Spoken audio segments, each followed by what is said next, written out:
The first time I saw him, I was 5 and my biggest fear in the world was clowns.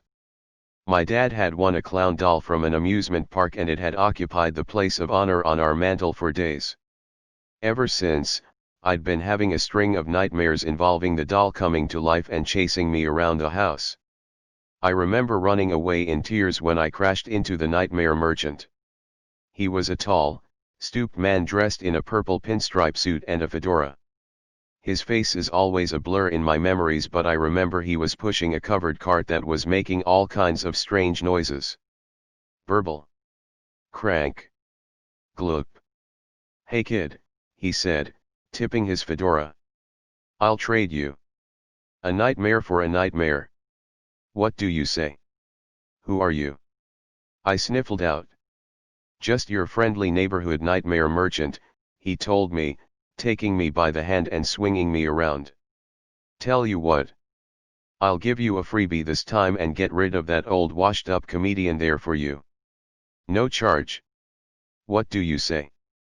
I remember laughing delightedly. Okay. He reached over and tapped me on the head. Pleasure doing business with you. He vanished and I woke up, blinking away the strange dream. The next day, I found that the clown doll had vanished from the mantelpiece. I assumed my mom had finally put her foot down. The nightmares cleared after that and I forgot about the nightmare merchant until high school. By then, clowns were the least of my concerns. At 16, I was tall and gangly and awkward in conversation.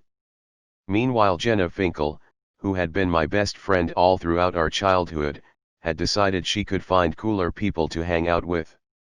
She and her friends thought it would be funny to find new ways of tormenting me at school, from slipping cruel notes in my locker to tripping me in the hallways. And some of it was following me into my dreams. That night, I was dreaming again of the time Jenna and her friends had soaked my gym clothes with water when I heard it. Burble. Crank. Gloop. Hey kid, the nightmare merchant said, tipping his fedora. I'll trade you a nightmare for a nightmare. What do you say? I agreed immediately. Maybe I should have thought it over more now that I was no longer 5 and had no excuse. But hey, it was a dream and I would have done anything to get out of my uncomfortably soaked clothes and leave Jenna's Snickers behind. The merchant tapped me on the head. Pleasure doing business with you. He disappeared and I woke up, blinking back the tiredness from my eyes. I didn't think much of it until Monday when I walked to school. The first thing I saw was the yellow crime scene tape enclosing what looked like the remains of a car. Next to the wreckage I could see a couple of police officers and Jenna's parents. When she saw me, Ms. Finkel ran up and hugged me, sobbing into my shoulder.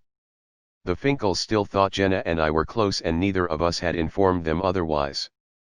"Oh Liz," she cried noisily, "it's Jenna." Apparently Jenna had been out driving near the school late Sunday night when someone ran her car off the road. A hit and run. They still hadn't identified the driver. The wreckage of Jenna's car had only been discovered this morning and by then Jenna was in critical condition. They had her on life support at the local hospital. "She won't wake up," Ms. Finkel told me tearfully. I reassured her as much as I could and hurried off. I felt a little guilty about it, but I was more shocked about what had happened and saddened that my cruelest tormentor wouldn't be in school today. Jenna's car crash was all everyone would talk about that day. Our town was pretty small, quiet suburb, so it wasn't every day one of our classmates was involved in a hit and run. I didn't think that much of it though, until that night when I had a new dream. I dreamed that I was behind the wheel of an SUV. I wasn't driving though, just stalling in the parking lot behind my school. I felt a strange thrill of anticipation running through me. Suddenly, I saw headlights coming down the street. I switched gears and started making my way to the exit of the lot. As I got closer, I could make out the driver of the other car. It was Jenna. She was on the phone with someone, seemingly frustrated. She slowed down as she started to yell at whoever was on the other line. I put my foot down on the gas. At the last second, she looked up and saw me. Her eyes widened in panic as she mouthed my name.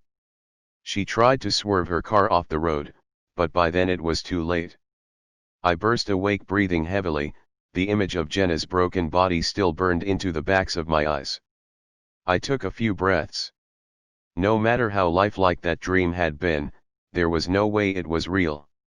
I hadn't left the house on Sunday night, I'd finished up my Spanish paper and gone to bed early. It was just a stress reaction to hearing about the hit and run early that day, I told myself firmly. There was nothing strange about that.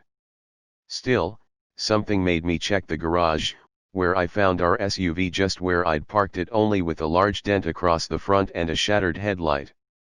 I have no excuse for what I did next other than sudden panic. I drove the car into a telephone pole 2 streets away before calling my parents. Even after the yelling and grounding, I couldn't help feeling a small sense of relief as our SUV was sent away for repair. Except the next night, I was behind the wheel again. And the night after that. And the night after that. I was exhausted and it was showing. My teachers asked me if something was wrong. My parents even lifted my grounding and cast me worried glances when they thought I wasn't looking.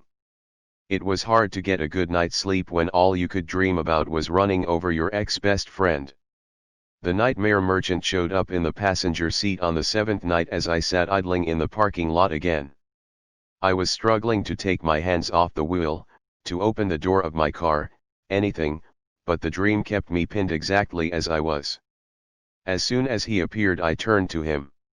"I can't do this anymore," I yelled at him. I felt like crying, but the dream wouldn't even allow me that. All I could do was smile slowly as the anticipation crept up my spine. He grinned at me. "A nightmare for a nightmare. What do you say?" I saw the headlights in the distance and felt my hands start drifting towards the gear. "I'll do anything, just make it stop." The merchant reached over and tapped me on the head. "Pleasure doing business with you." I woke up just as my foot hit the gas pedal. To my relief, the nightmares disappeared after that night. I was finally able to sleep. My grades were pulling up now that I was well rested enough to pay attention in class. Jenna was still in her coma, but the shock of her car crash started to fade with time. Without her in school, the bullying stopped and I was able to tentatively start fitting in. Of course, I wouldn't be writing this if that had lasted. It started with an offhand comment from my mom. "Where do you keep taking the car?" she asked. "You went out every night before you crashed into the telephone pole." I froze, and replied something innocuous.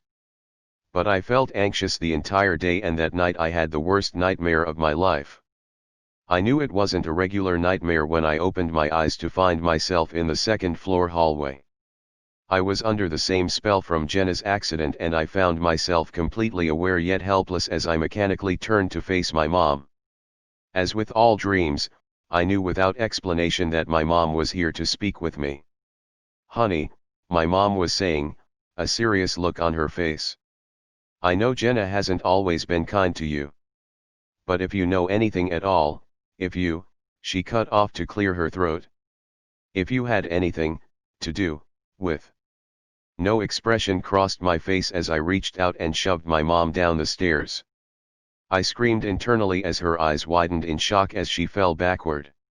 Whatever spirit possessed my body wouldn't let me look away or cover my ears to the sound of each fleshy thump that hit the stairs. Finally, there was a sickening crack and I knew it was over. Verbal. Crank. Gloop. A nightmare for a nightmare, that was the deal, the nightmare merchant said blandly from next to me. He put a hand on my shoulder in a mockery of sympathy. I stood for a moment looking at my mom's broken body at the foot of the stairs, before turning on him. I didn't think before attacking, leaping at him in primal rage, trying to scratch, hit, and strangle him in one. The last thing I saw was the merchant's smug smile. I woke up to my dad shaking me with tears in his eyes. Even before he spoke, I knew what he was going to say. "It's your mom," he said shakily. "She's had an accident." I did my best to forget about the nightmare merchant after that.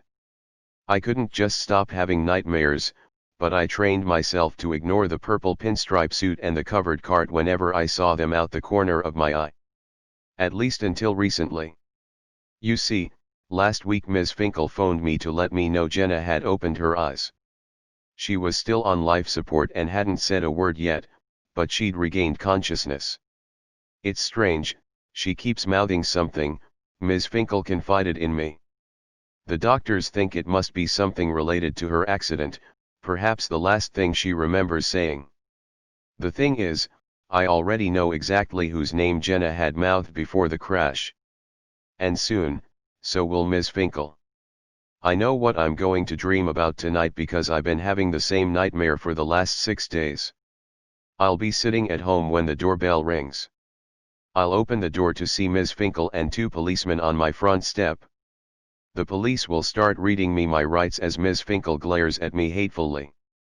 The nightmare ends with me being tossed in a cell, my life shattered to pieces around me. But this is the 7th night, and I know exactly what I'll hear. Except this time, I won't ignore it. You see, Ms. Finkel has a severe peanut allergy. And if some crushed peanut powder happened to make its way into her tea the next time I visit, it would be too easy to wait a little too long before dialing the emergency services. And Jenna? She's still on life support. All it would take is one unplugged machine to make sure she never says anything again. Burble. Crank. Gloop. Hey kid, I'll trade you a nightmare for a nightmare. What do you say?